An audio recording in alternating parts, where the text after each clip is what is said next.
रात के ठीक 12 बजे का समय था जब राजस्थान की सुनसान हाईवे पर तेज हवा के साथ धूल उड़ रही थी और दूर तक सिर्फ ट्रक की हेडलाइटें अंधेरे को चीरती दिखाई दे रही थीं। उस ट्रक को चला रहा था अनुभवी ड्राइवर रघुवीर, जिसे सब प्यार से वीरू कहते थे, और उसके साथ था उसका पुराना खलासी जयराम। दोनों कई सालों से साथ काम कर रहे थे और देश के कोने कोने में माल ढो चुके थे।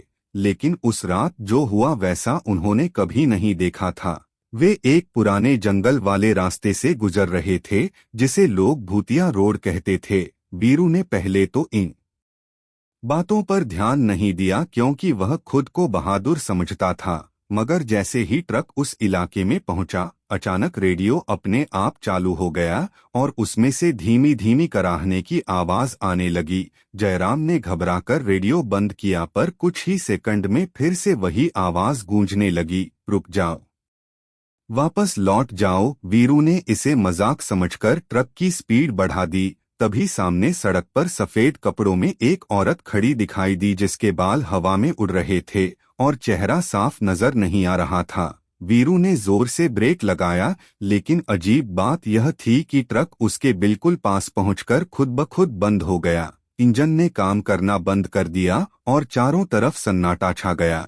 जयराम के हाथ कांपने लगे और उसने कहा कि इस रास्ते पर सालों पहले एक औरत की ट्रक से कुचलकर मौत हो गई थी और तब से वह रात में दिखती है। वीरू ने खुद को संभालते हुए नीचे उतरकर देखने की हिम्मत की, मगर जैसे ही उसने दरवाजा खोला, ठंडी हवा का एक तेज झोंका आया और उसे लगा जैसे किसी ने उसके कान में फुसफुसाया, तुम भी यहीं रुक जाओगे। वीरू घबराकर वापस सीट पर बैठ गया। तभी ट्रक के पीछे से जोर जोर से किसी के दरवाजा पीटने की आवाज आने लगी। जयराम ने शीशे से पीछे झांका तो देखा कि ट्रक की ट्रॉली में कोई परछाई इधर उधर दौड़ रही है, जबकि उसमें सिर्फ सीमेंट की बोरियां भरी थीं।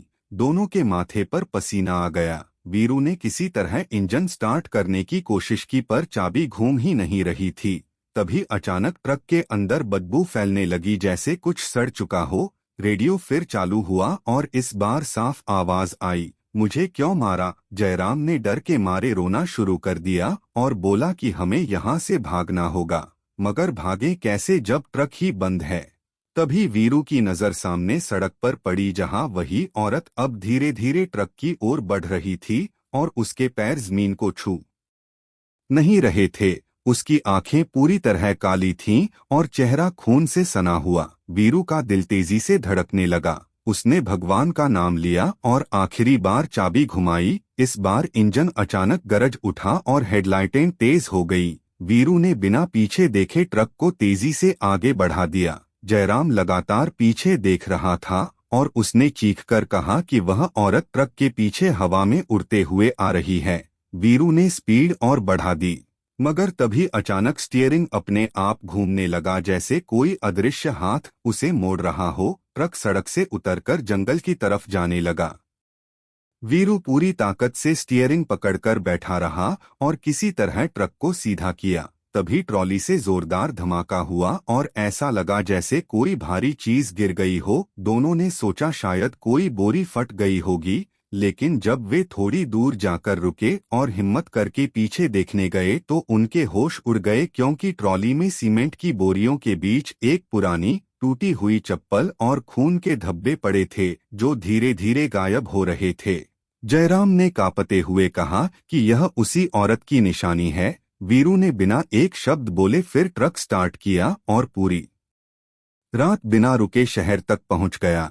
सुबह जब वे ढाबे पर रुके और बाकी ड्राइवरों को यह बात बताई तो एक बूढ़े ट्रक ड्राइवर ने कहा कि उस रास्ते पर जो भी आधी रात को गुजरता है, उसे वह औरत जरूर दिखाई देती है, क्योंकि सालों पहले उसका एक्सीडेंट करने वाला ट्रक ड्राइवर भाग गया था और उसकी आत्मा अब भी बदला लेने के लिए भटक रही है। यह सुनकर वीरू और जयराम के पैरों तले जमीन खिसक गई, क्योंकि उनके ट्रक के नंबर प्लेट पर मिट्टी के नीचे से वही पुराना नंबर झलक रहा था जो उस हादसे में शामिल ट्रक का था। और तभी वीरू को याद आया कि यह ट्रक उसने हाल ही में एक पुराने मालिक से खरीदा था।